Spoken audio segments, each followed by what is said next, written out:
I'm so proud that I remained persistent and believed in myself, because I see what Marlee went through, Marlee Matlin. And so she was the only nominee, and it really for a while, and it took years and years for Hollywood to be ready for a second nominee. So I want them to begin to think outside of the box, collapse the box. There's time for deaf storytellers to tell their stories. And so now it's great for me to be beside Marlee's side, and I hope that Hollywood opens their minds and opens their hearts.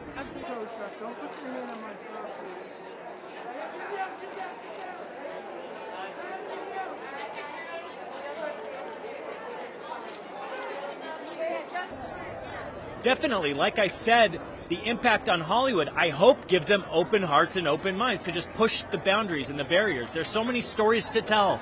There are so many deaf stories throughout history. And so I really hope that this is just like a seed that will grow and blossom. It's like a treasure chest of so many stories to tell, including Westerns and historical epics and World War II stories and all of the above. So I really hope that this culture is being shifted, and they don't perceive me as a deaf person and pity me. Oh, I can't help myself. No, I'm not limited. I just have the same way of thinking. I'm a creative. The only difference is language, and that's it. And so I speak more than one language, English and ASL. So I'm just a second language speaker, and I know there's more out there, and I hope to see more in the future.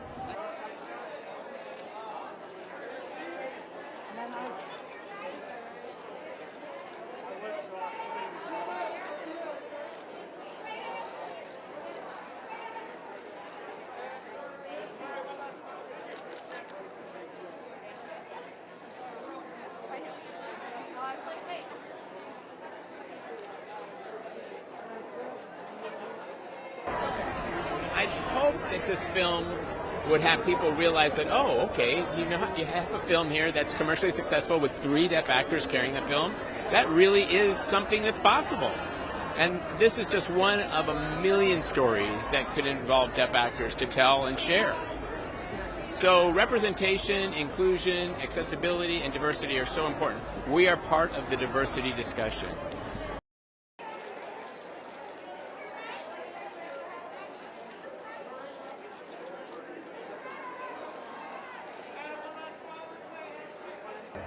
Well, it's been 36 years since being the only deaf actor, and I've been waiting and waiting and waiting for someone else to take the mantle. But Troy is, to be part of that history-making moment, I'm so proud to share it with him, and I hope he wins. I really have my fingers crossed.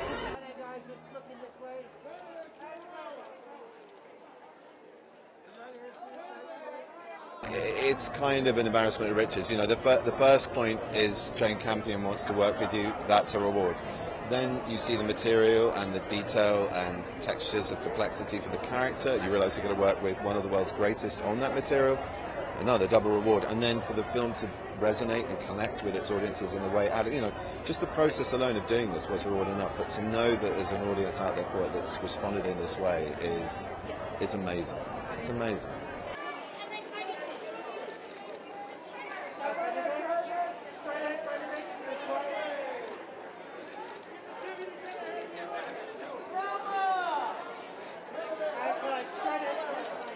It's fantastic. I think, as she'd say herself, it's not something we should be celebrating. This should be a norm. But she's a glass ceiling breaker. She's always been someone who has established herself as someone to break the rules and to start change. And it's still taking a painfully long time, but it's happening, and all power to that change. Very exciting.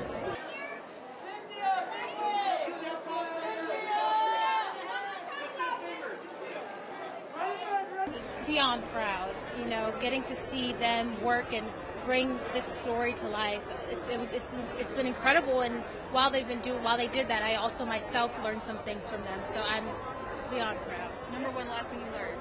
I think one of the best lessons I learned, from Miss Ingenue and both Mr. Will, but particularly Miss Ingenue, there was one certain scene where I wasn't sure I liked it as much. I didn't feel like it felt right, and so I went to Miss Ingenue for her advice, and she told me the one thing that I'll always keep with myself is to always never be afraid to say what you think is right.